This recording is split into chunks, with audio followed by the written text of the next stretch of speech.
Welcome, everyone. My name is Ted O'Connell. I'm one of the authors of Crush Step 1, the Ultimate USMLE Step 1 Review. This is the second edition of the book, and we're going through it chapter by chapter. This is part 2 of the cardiology chapter. We're going to start by talking about physiology, and in particular, cardiovascular terminology and formulas. Systole is the phase during which the heart contracts, pumping the blood in the ventricles into the arteries through the pulmonic valve, the right ventricle, and the aortic valve, left ventricle. Diastole is the phase during which the heart relaxes and allows the ventricles to fill with blood from the atria through the tricuspid valve in the right ventricle or the mitral valve, left ventricle. During exercise, the time spent in diastole is decreased to allow for a greater heart rate. The mean arterial pressure, or MAP, equals 2/3 of the diastolic pressure plus 1/3 of the systolic pressure. This is the average pressure in the artery.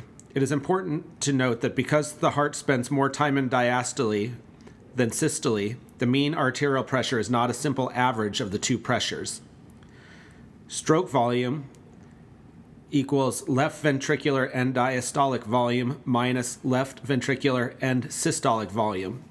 The absolute amount of blood ejected from the heart. How much blood the heart started with after filling, subtracted by how much it ended up with after contraction. Ejection fraction, or EF, equals stroke volume divided by left ventricular end diastolic volume. This describes what percentage of blood was ejected from the heart. A normal ejection fraction is 55% or greater. In systolic heart failure, this number is significantly reduced.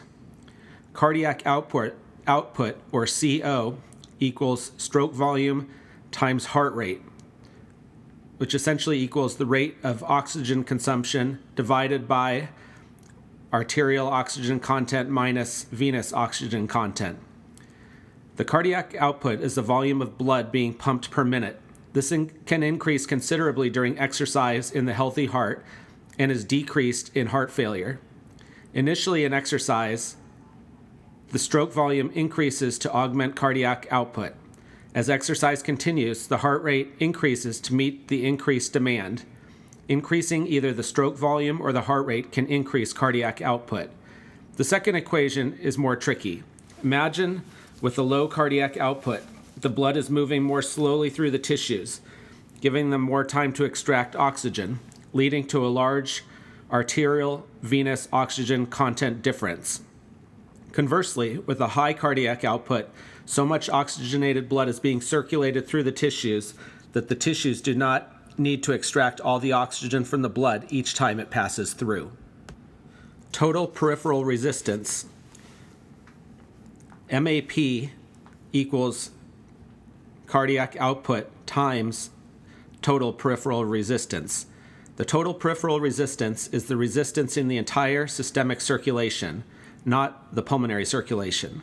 This is largely determined by the arterioles, which constrict owing to alpha-1 receptor activation to increase total peripheral resistance, and which dilate owing to beta-2 receptor activation to decrease total peripheral resistance. Poussin's equation.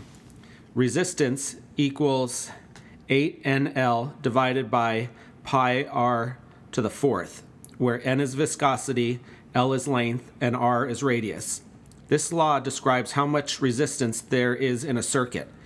Radius is to the fourth power and is therefore the largest determinant of resistance. Decreasing the radius of an arteriole by 2, for example, raises the resistance by 2 to the fourth power, or 16 times.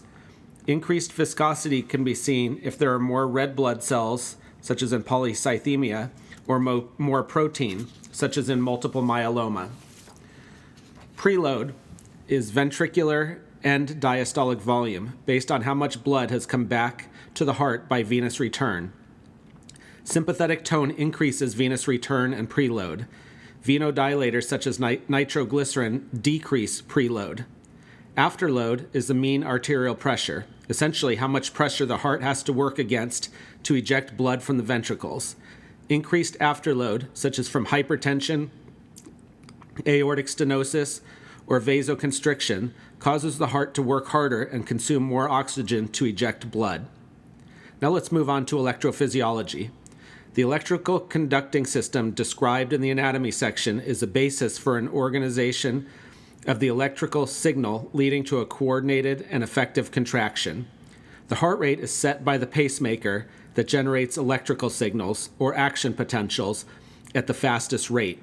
In a normally functioning heart, this is the SA node, although the AV node and the bundle of His are the next quickest and will generate action potentials if the SA node is malfunctioning. Pacemaker cells, such as the SA node and the AV node, do not require outside stimuli to generate an action potential. They are self-polarizing because of activity of the funny sodium channels. Funny in that the channels are open before an action potential occurs, different from most sodium channels, which only open during an action potential. When the heart rate is slow, fewer of these channels will be open, and the sodium current will be lower, such as after parasympathetic stimulation by the vagus nerve through inhibitory M2 receptors. More channels will be open when the heart rate is fast. Phase 0. Once the funny sodium channels have leaked enough sodium to reach the threshold potential, voltage-gated calcium channels open to cause further depolarization. The upstroke of phase 0 in the AV node is slower than in myocytes, allowing the ventricles time to fill fully before the AV node transmits the signal to them. Phase 3. Note that phases 1 and 2 are not present in pacemaker cells. The calcium channels close and potassium channels open to repolarize the cell by causing potassium efflux. Phase 4. The funny sodium channels open, slowly depolarizing the cell until the threshold potential is reached, when the process will restart. The cardiac myocytes are responsible for the contraction of the heart and normally depolarize when they have received the signal from the conducting system of the heart or nearby myocytes. The depolarization of myocytes is more complex, consisting of phases 0, 1, 2, 3, and 4. Phase 0. Once the threshold potential has been reached, the sodium channels open and cause a quick and transient influx of sodium, rapidly depolarizing the cell. Note that in cardiac myocytes, the ion causing the upstroke of depolarization is sodium, unlike in pacemaker cells, which use calcium. Phase 1. The sodium channels are now closed, and some potassium efflux occurs, leading to a small drop in voltage. Phase 2. L-type calcium channels, the L is for long-lasting, open, leading to a plateau where potassium efflux is balanced with calcium influx. This triggers release of stored calcium from within the sarcoplasmic reticulum in the cardiac myocyte and will lead to contraction. Phase 3. Calcium channels have inactivated and potassium efflux dominates, leading to repolarization of the cell. Phase 4. Resting state. Unlike the pacemaker cells such as the SA and AV node, these cells do not spontaneously depolarize under normal conditions and wait for another depolarizing signal before the process restarts. Cardiac myocytes. The details of muscle contraction in general are covered in Chapter 12, but important points regarding cardiac myocyte contraction will be covered here. Troponin has 3 types: troponin T, troponin I, and troponin C. Troponin I inhibits contraction, and troponin C binds to calcium. I inhibits, C is for calcium. When calcium binds to troponin C, it stops troponin I's inhibition and allows for actin and myosin to interact and for contraction to occur. Therefore, more calcium means more actin and myosin interaction and increased strength of contraction, increased contractility, increased inotropy. Calcium influx during phase 2 of myocyte depolarization causes stored calcium to be released from the sarcoplasmic reticulum in much greater amounts. This is referred to as calcium-induced calcium release. After this calcium release, myocytes pump calcium either out of the cell or back into the sarcoplasmic reticulum. Anything that increases calcium influx from the outside or increases calcium storage in the sarcoplasmic reticulum will increase contractility by providing more intracellular calcium to the myocytes. Digitalis prevents calcium efflux from the cell, causing increased retrieval into the sarcoplasmic reticulum and increased inotropy. Sympathetic activation of beta-1 receptors causes increased sarcoplasmic reticulum calcium ATPase activity, leading to increased calcium stored in the sarcoplasmic reticulum and therefore increased contractility. Both of these will be covered in depth later in the section Pharmacology, but it is important to keep the concept in mind that more calcium availability leads to increased contractility. The actin, thin filaments, and myosin, thick filaments, overlap more favorably when stretched.